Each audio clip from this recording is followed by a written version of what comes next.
In the name of the Father, the Son, the Holy Spirit. If you notice the readings, nakakatakot. Parang it's end times. Parang malapit na ang tribulation. The sun will be darkened, the moon will not give its light, the stars will be falling from the sky, and the powers of heaven will be shaken. Parang end of the world dating. Kasi we are reflecting our Gospels and we are nearing Advent, Christ the King, and then this year B will finish and we're starting a new liturgical year.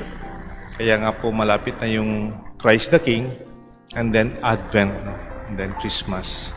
Kaya yung readings today and the coming days will be focused on the end times. And Jesus reminds us to be confident. May mga kasi taong mga grupo na nakakatakot. Malapit na ang pagguho ng mundo. Magsisi na kayo. Parang very terrifying. But Jesus assures us, heaven and earth will pass away, but my words will not pass away. Parang sinasabi niya, mamawala lahat yan, pero ang aking salita, mananatili. Alam niyo po yung mga Kapampangan, alam niyo po yung summer fruit na tinatawag nating sariguelas. Sariguelas. Favorite ko po ito eh. Nabibili ito usually sa Porac pag summer. Masarap na prutas po ito. Local fruits enjoy during summer.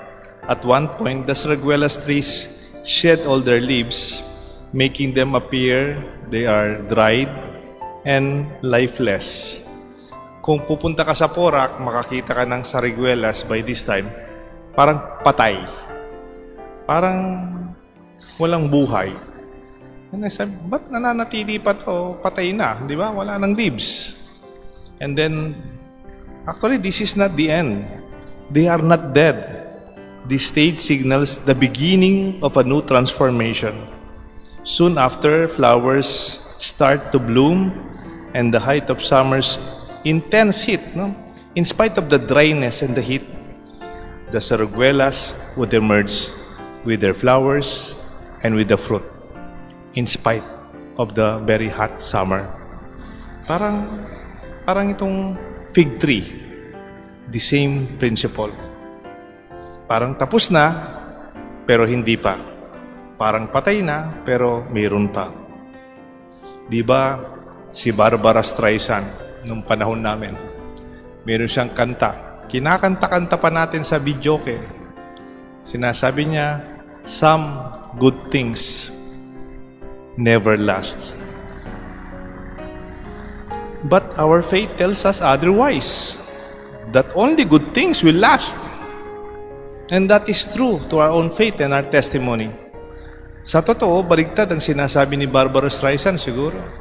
Ang tunay na mabuti ang nananatili.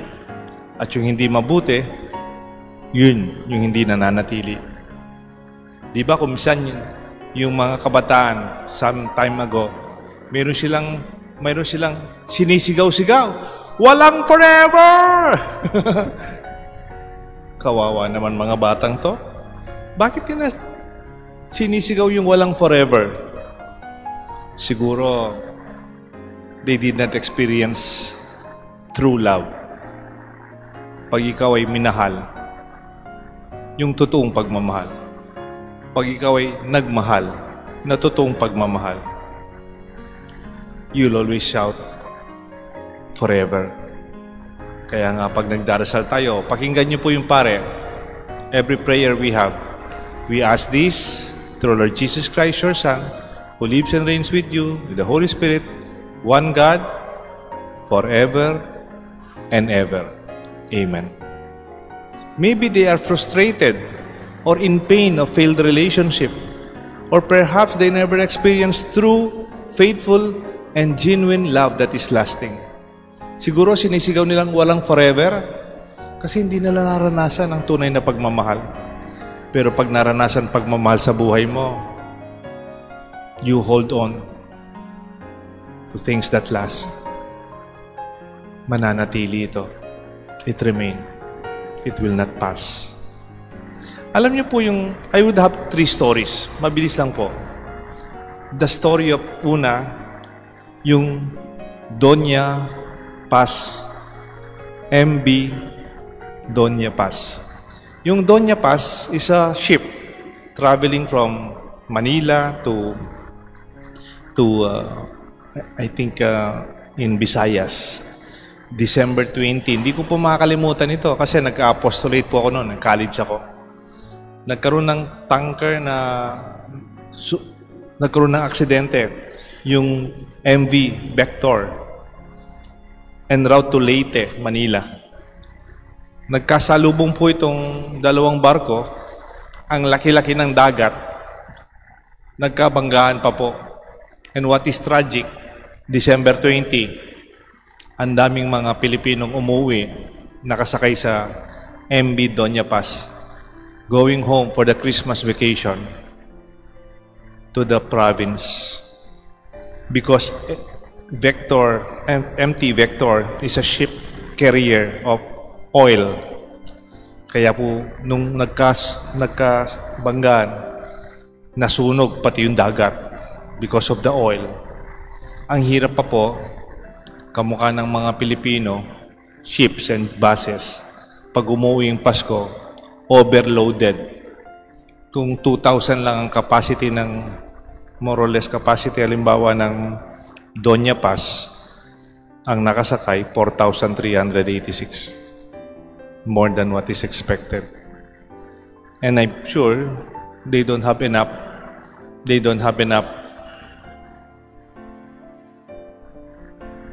instruments for them to be safe, to be able to jump, na mayroon silang protection, kulang. And only 24 survived. Imagine, 4,386. Ilan yung survivor? 24. It's one of the deadliest peacetime maritime disaster. Not only in Philippine history, in human history. May alleged lang po ito, no? Some witnesses of the survivors, they saw the captain of the ship jump even before the ship sank. Alam nila kasi yung kapitan di ba yung kapitan naka-pure white? Tsaka may rangko. Nauna pa daw siyang, he saved his life. Sa insurance, malaki pong question yun kasi the captain represents the ship's company. Di ba dapat yung kapitan, he would make sure everybody's safe. One of the pledge of a captain of the ship, a leader, he will be the last to jump. He make sure everybody will be safe. Pero habang nasusunog, he saved himself. And the tragedy happened. May kalawa po akong kwento sa inyo. On the contrary, during the Pinatubo, the most dangerous episode of Mount Pinatubo's Lahar Flow in 1995, which devastated Bacolor, Pampanga, and the rest of Pampanga, Porac, part of Florida Blanca, part of San Fernando, and part of Mabalacat. 1 month's unwavering dedication to the flag stood out. Mayroon pong isang pari noon sa Bacolor. Kilala po ito ni Architect Rico Maglapo kasi kasama niya ang paring ito. Nung nagkalahar po doon, in-advise siya ng Arsobispo at saka yung in charge sa Mount Pinatubo Commission. Sinabi ni Apong Seto, yung Apo Seto is our Archbishop Emeritus. He was the bishop then. Out of love and concern and fatherly concern for the priest of Bacolor, sabi niya kay Apong Nestor, Among Nestor, umalis ka na sa Bacolor. You jump ship na. I will give you a better assignment para hindi ka na napupuyat nagbabantay ng lahar, nagsasanbaging, nagmo-monitor kung may darating na lahar, nag-e-evacuate. I'm very worried about your life, Father Nestor. Being your bishop, I want you to be safe. Please abandon your church. Tama nga naman po si Aposeto, no? Iwanan mo na. Iwanan mo na yung simbahan mo. I will give you another parish. Alam po yung sinabi ni Father Nestor? He was very young that time. Around 40 years old lang. Very young. Sabi ni Father Nestor, maraming salamat po, Aposeto. Maraming salamat po for your offer. But until there is one soul in my parish, I will not abandon my parish hanggang may maiwang isang kaluluwa dito sa ating parokya. Hindi ko po iwanan. Dumating ang lahar, halos naubos yung simbahan, halos naubos yung Bacolor town proper. He did not leave. Natutulog po sila dun sa kampanaryo. Yan, kasama niya po si Architect Rico. Nandyan po siya. And they remain. And in fact, kaya po mahal na mahal siya ng mga taga-Bacolor. Their priest did not abandon them. He embodied pastoral courage in the face of danger. If you are the shepherd, you will not allow your sheep to be in danger, di ba? And that was what he did. Isn't that contrary to the captain of the ship that is allegedly who jumped from the ship in MV Doña Paz? He remained.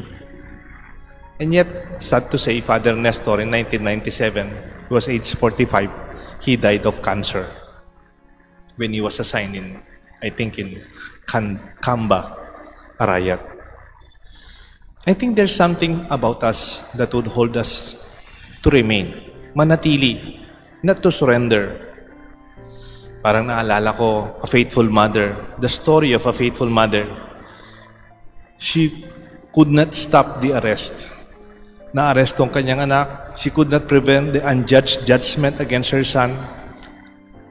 She could not hold the flagellation of her son. She could not help him carry the cross.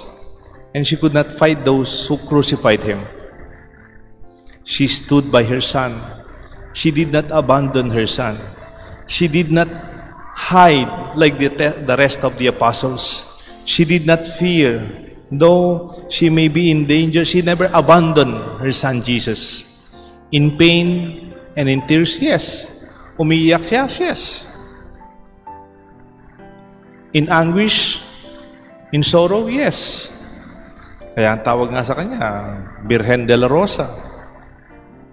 She was in sorrow, yet the mother remained steadfast. She stood by the foot of the cross of her son, sharing her son's suffering with unwavering love and faithfulness. Nanatili, he did not give up. I remain.